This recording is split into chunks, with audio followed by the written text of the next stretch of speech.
Hey everybody, welcome back to another LEGO Star Wars video on the channel, and today we're going to round off 2023 with my worst to first on every 2023 LEGO Star Wars set. This will be posted on the 1st of January 2024, so I just want to wish everyone a massive Happy New Year, and I hope 2023 was a fantastic one for you. And as always, I'm not going to take into consideration any polybag sets, advent calendars or gift with purchases. It's just going to be the mainline sets of 2023.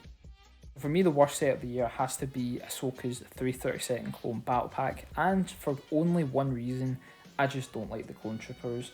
You know, the use of the helmet holes, they don't suit them at all. You know, they don't look as good as what they used to be in 2020. And also having a named character of Captain Vaughn doesn't work at all. The build's nice, I do like the building techniques that was used in it, but other than that, it just doesn't have anything going for it. So yeah, that's why it's the top of the list. Next up, for second worst, we have the buildable Chewbacca. Now, there's really only two things that put me off this set. One, the price. £180 is far too expensive for this set. And two, the face. The face just sticks out. It is really, really bad. You know, when you compare it to one that we've seen almost 10 years ago, which was £20, you know, the fact that was better is scary. Although the texture that they were able to achieve with the building techniques is spot on.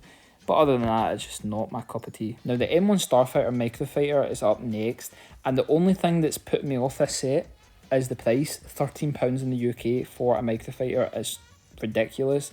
And the fact that the only extra part is Baby Yoda, and that's like a quarter of a minifigure, I don't see the value. As much as I like the build, as much as I like the Din Djarin, the price is just not it. Okay, so for the next three sets, I thought I would combine all of the mechs as one. The worst one, in my opinion, is the Stormtrooper mech. Now, I like the bulkiness of it. I think it's pretty cool, but the Stormtrooper is just not great. The Darth Vader one, again, it's quite a skinny one. It's not my favourite, although the Darth Vader's a very good version of Darth Vader. But in my opinion, the best mech has to be the Boba Fett one. I just really like the Boba Fett that they put in this set. The build, I mean, I'm not a fan of mechs, you know, like, I'm not a child, so it doesn't really appeal to me, but yeah, that figure is spot on. Now, I'm surprised that the Slave 1 Microfighter is above everything else on this list. The only reason I think it is a little higher than everything is because of the build. I quite like how they were able to scale it down so small. Now, the Boba Fett's pretty awful. I don't like the colour scheme, but other than that, it's a quite good pickup for £9 or £10 if you live in the UK. And again, another set that I'm not that keen on, and it's the Millennium Falcon Holiday Diorama. And as much as I like the little surface details that they put into it, you know, little hidden gems with the inscripted text, I just don't like sequel sets. And I mean, this isn't really a sequel set, it's only got sequel characters, but it just doesn't really appeal to me, and I thought I'd put it in this far on the list. So next up, the Tenno Jedi Temple. The Jedi Temple that most of us didn't really want, but nonetheless, I think the execution for a 4+ set is there. Very good details, as I said, with previous other sets. Good characters, and overall, a very solid set for the target market. I was really struggling on where to put this set on the list, but I just ended up putting it in the middle because as much as I like the build, it's a very nice, sleek, swooshable build. The characters, they could have added another pirate. There's plenty of pirates in that show, and they just didn't add them, and it's quite a shame. Now, Yoda's Jedi Starfighter is a set that looks good on the surface and it is a good set, although it's just, you know, a lot of repeat minifigures. I really wanted them to make another Starfighter like Saesee Tiin Starfighter or Plo Koon Starfighter, and the opportunity was there and it just wasn't executed. Now, the only reason why this set is this high on the list is because I'm a die-hard Clone Wars fan and I really like Ahsoka's character. And I think this is the best Brickhead that they've done. I'm not really a fan of them, so yeah, I think this is quite a fair bit in the list. Okay, the Clone Trooper Battle Pack is up next. The 501st one is up, and I really do like this set in terms of the accessories. I really like the accessories they put on these troopers, but the thing that I don't really like is the printed waistcape. I just don't think it looks good. The helmet holes as well, you know, that's just something we need to deal with. Now, the build, I actually really like the build. It somewhat reminds me of the 2012 build as shown here. Like, it just really looks similar to it, and that's kind of why I like it, but nonetheless, it's not the best battle pack ever made. Now, here's when the sets start to get better. We have the Yavin 4 Rebel base, And the only thing that I could say that I dislike about it is the price. £150 is far too expensive for this set. Now I do really like the layout of it. I used to think it was pretty plain, but like looking at it now, I actually quite like the sections that you get involved. And of course the minifigures are, you know, a big draw to the set, getting 12.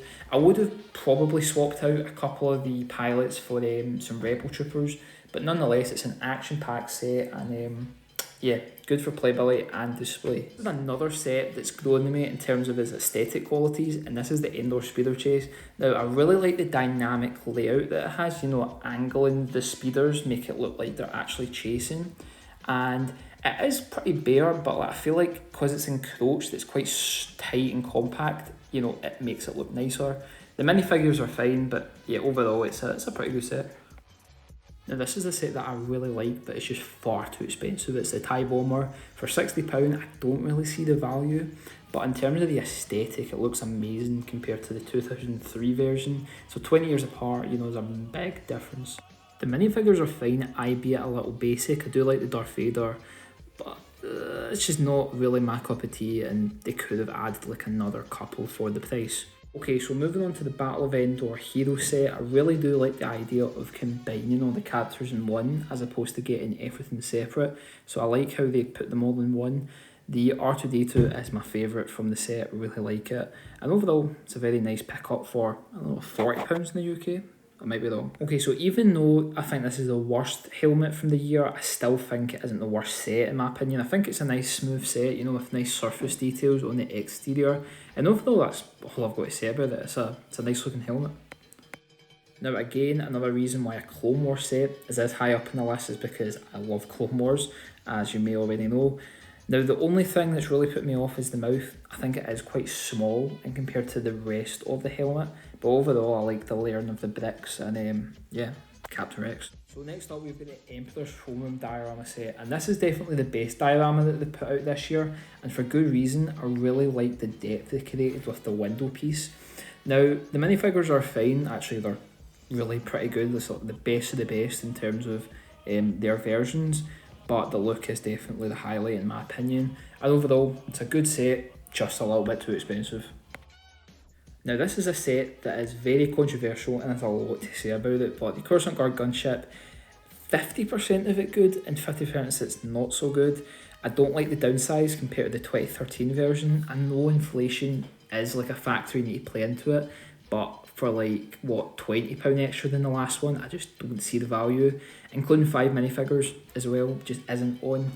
We can go on a bit of rant about the Commander Fox, but I really can't be bothered about it. But I really do like the Palpatine and the Padme. They're like highlight figures of the year in my opinion. By far the best helmet set of the year has to be the Commander Fox helmet, and I just really like the kind of like smooth pointy contours that it's got, you know, with the visor piece, and the overall face structure is much more refined than the Captain Rex one, doesn't look as distorted, and overall I just think it's a top set and definitely something I'll get on sale. Now as a standalone set, the Spider Tank is one of my favourite of the year. The only reason why I don't think it's as good as all the other ones is just because it's not as complete. I know it was based off of concept art, so they weren't able to put in the little cyborg and Baby Yoda's pram, Boba, and Baby Yoda's pram. If that was included, this would easily be a top 3 set, but it just isn't, and yeah, it's unfortunate. This is one of the 2 combo packs that were released this year, and this is the Mandalorian Fangfighter vs Titan Interceptor, and I really love these builds. You know, I can't stress enough, they look fantastic. The minifigures really do let it down, well, apart from the Fleet Commander, that's a very good minifigure, but overall, it's just not as good as the other ones in terms of their figure. Okay, so definitely one of the most aesthetically pleasing sets of the year has to be the Ghost and Phantom 2 set. I like how they combined both the Ghost and the Phantom together, so you don't need to buy them independently.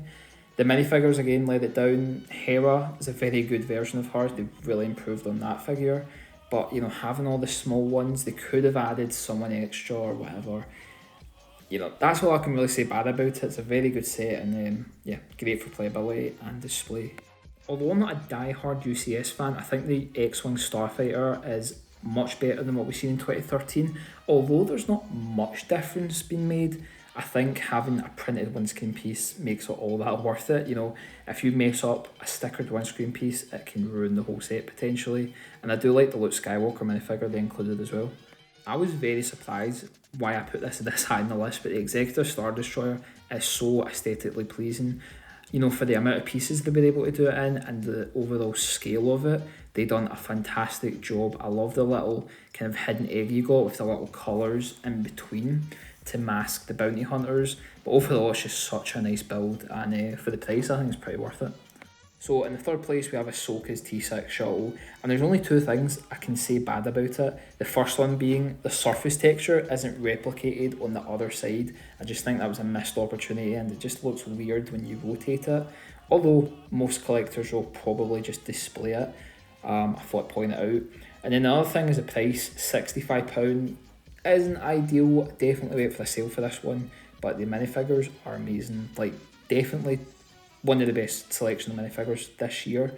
But yeah, just excellent characters. So second place, hands down, has to go to the second combo pack, being the E-Wing versus Shin Hati Starfighter. And for good reason. I just think it brings such brightness to the LEGO Star Wars sets. Usually you get grey ships and stuff like that. So it's a very good breath of fresh air. Now the minifigures for me are the highlight. 5 minifigures for a £95 set. They could have added a couple more, but I really like that Baylan character. It reminds me of the 2013 Count Dooku. So it brings a little bit of nostalgia. But overall, yeah, very good figures. It is missing the cape, but I can deal with that. And overall, I'd wait for the sale for this one because it is so good. Okay, so for me, the best set of the year, hands down, has to be the UCS Venator. And for one good reason, it is a beast of a ship. You know, not only does it have really good details, it also is based off the Clone Wars, so that, you know, makes it even better for me. And the minifigures are decent, bar Captain Rex's waistcape. They could have just added a physical one on, but nonetheless, good minifigures, a good stern face for Admiral Yularen, and overall just, you know, a fantastic set and something I am aspiring to get, hopefully this year. So that there wraps up the whole video for you guys, and I really hope you guys enjoyed it generally. And if you can, leave down below, if you're able to watch all through this video, if you can leave below any suggestions for what you want to see this year. I am hoping to get some stop motions out for you guys soon, so give me some suggestions, give me some stuff, because I really want to make this year fantastic. So hope you guys enjoyed, and I'll see you later.